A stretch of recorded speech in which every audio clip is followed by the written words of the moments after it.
आज मैं आपको एक कंजूस सेठ की कहानी सुनाने जा रही हूँ। तो चलिए शुरू करते हैं। एक गांव में एक सेठ धनी राम था। कंजूस इतना कि किसी को खाना तो क्या, पानी तक पीने को नहीं देता, कौड़ी कौड़ी जोड़ कर रखता था। उसकी इस आदत से उसकी पत्नी और परिवार बहुत परेशान थे। उसकी पत्नी उसे बहुत बार समझाने का प्रयास कर चुकी थी, लेकिन किसी बात का उस पर कोई प्रभाव नहीं पड़ता था। एक दिन उसके नगर में एक सिद्ध महात्मा आए। कंजूस सेठ की पत्नी ने अपनी समस्या संत जी को बताई। सेठ जी की पत्नी ने संत जी को यह भी बताया कि मेरे पति साधु महात्मा को दान तो नहीं देते, लेकिन उसके श्राप से बहुत डरते हैं। संत जी कहने लगे कि कल मैं सुबह आपके घर आऊँगा। आप कोशिश करना कि उस समय आपके पति घर पर अकेले ही हों और मेरे दरवाजे खटखटाने पर वही खोले। अगले दिन सेठ की पत्नी अपने बच्चों के साथ मायके चली गई। अगले दिन संत जी ने सेठ के घर का दरवाज़ा खटखटाया। दरवाज़ा सेठ ने खोला। संत ने कहा कि मुझे बहुत भूख लगी है, सेठ जी मुझे एक रोटी दे दो खाने के लिए। कंजूस सेठ ने संत की बात पर कोई ध्यान नहीं दिया और अपने काम पर चला गया। शाम को आकर देखा तो संत उसके घर के बाहर खड़े थे। अब सेठ सोचने लगा कि भूखे रहने के कारण कहीं यह संत मेरे घर के बाहर न मर जाए या फिर मुझे कोई श्राप न दे दे। इसलिए सेठ ने कुछ समय विचार करने के बाद और संत से कहा कि आप भी क्या याद करोगे, आपने मुझसे एक रोटी मांगी थी, मैं आपको भर पेट भोजन कराऊंगा।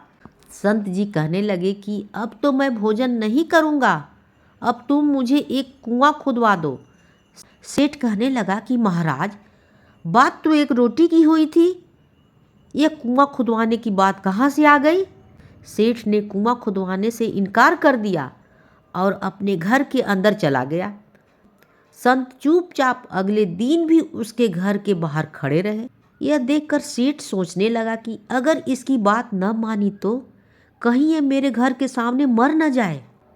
सेठ संत जी के पास गया और बोला कि महाराज, मैं कुआं खुदवाने के लिए तैयार हूँ, चलो अब भोजन कर लो। संत जी कहने लगे कि अब तुम्हें एक नहीं 2 कुएं खुदवाने पड़ेंगे। कंजूस झट से बोला कि ठीक है महाराज, मैं 2 कुएं खुदवाऊंगा, आपके लिए खुदवा देता हूँ। कंजूस विचार करने लगा कि इसका क्या भरोसा, अगर मैंने इसकी बात नहीं मानी तो बोले कि मुझे 2 नहीं 4 कुएं खुदवा कर दो तब। इसलिए समझदारी इसी में है कि इसको 2 कुएं खुदवा दूँ। दोनों कुएं जब तैयार हो गए तो सेठ ने कहा कि संत जी, आपके दोनों कुएं तैयार हैं।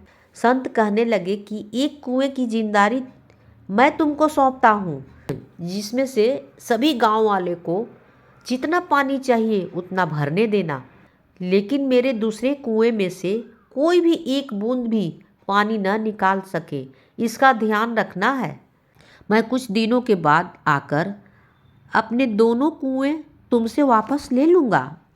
संत जी ने कंजूस से कहा था कि उस एक कुएं में से कोई भी एक बूंद पानी न निकाल पाए, इसलिए उसने उस कुएं में ढक्कन लगा दिया और दूसरे कुएं को संत जी के कहने पर पूरे गांव के लिए खोल दिया।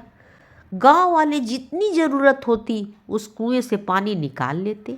कुएं की शीतल जल से पूरे गांव वाले संत जी का गुणगान करते रहते।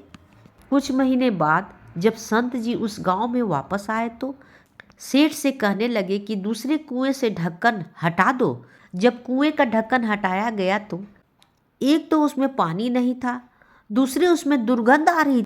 अब संत जी कंजूस को समझाने लगे कि जैसे खुले कुएं में पूरे गांव ने पानी निकाला, लेकिन फिर भी ना तो पानी कम हुआ और ना ही उसकी शीतलता में कोई कमी आई। जबकि दूसरे कुएं से पानी नहीं निकाला गया तो वह कुआं सूख गया और उसका पानी सड़ गया। ऐसे ही धन की गति भी कुएं की जल की तरह है। जिस कुएं में लगातार पानी निकलता रहा उसका स्तर और बढ़ता रहा, लेकिन जिस कुएं में पानी नहीं निकाला गया वह कुआं सूख गया और उसमें दुर्गंध आने लगी। ऐसे ही अगर तुम जमा किए हुए धन का उपयोग नहीं करोगे तो वह धन दौलत निरर्थक हो जाएगी या फिर कोई और उसका उपयोग करेगा। इसलिए धन दौलत का समय रहते ही उपयोग स्वयं अपने हाथों से करना चाहिए।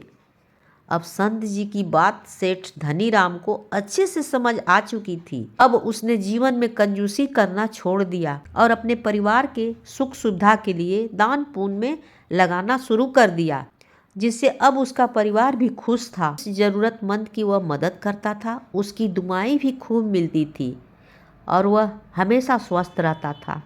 कहानी होती है समाप्त।